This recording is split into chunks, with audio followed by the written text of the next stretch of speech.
औज़ु बिल्लाहि मिनश्शैतानिर्रजीम बिस्मिल्लाहिर्रहमानिर्रहीम। अस्सलामु अलैकुम वरहमतुल्लाहि वबरकातुहू।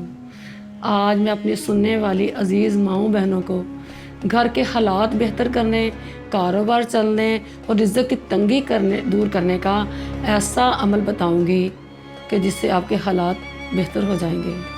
और ये अमल करने के लिए आपको नमाज का पाबंद होना बहुत ज़रूरी है। ये अल्लाह के इस्म मुबारक तो एक वसीला है, बेहतरीन वजीफ़ा नमाज है। अगर हम नमाज अदा नहीं करते, जिस तरह हम सांस लिए बगैर ज़िंदा नहीं रह सकते, तो ये बात तय है कि हम आखिरत में नाकाम होने वाले हैं। जो सजदों में रोते हैं उन्हें तकदीर पर कभी रोना नहीं पड़ता।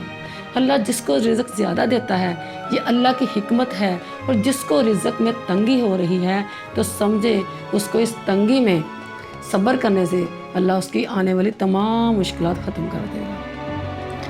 आज जो वजीफ़ा बता रही हूँ वो इस तरह है कि 7 दिन का अमल है।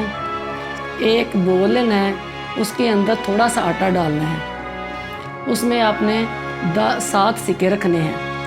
7 सिक्के रखने के बाद पहले दिन आपने अव्वल आखिर दूध इब्राहिम के बाद 1000 मरतबा या अल्लाह या रज़्ज़ाक़, 1000 मरतबा या अल्लाह या रज़्ज़ाक़ को पढ़ना है।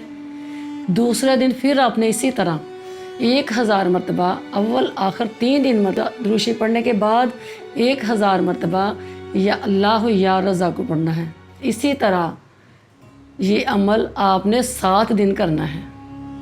जब 7वां दिन आ जाए तो आटे में से अपने सिक्के निकाल के सदका खैरात कर देने, किसी फ़कीर को दे देने हैं। जो आटा है उसको गूंद कर उसके छोटे छोटे पेड़े बनाकर नहर में उस जगह बहाना है जहाँ मछलियाँ होती हैं। और उसके बाद 2 मरतबा 7 दिन के अंदर 2 मरतबा आपने मीठा दलिया बनाना है, कुछ बच्चों को तकसीम करना है, कुछ नहर में बहा देना है। इंशाअल्लाह घर में बरकत ही बरकत हो जाएगी, कारोबार भी चलने लगेगा और रिज़्क़ की तंगी भी दूर हो जाएगी। व आखिरु दाअवाना अनिल हम्दुलिल्लाहि रब्बिल आलमीन।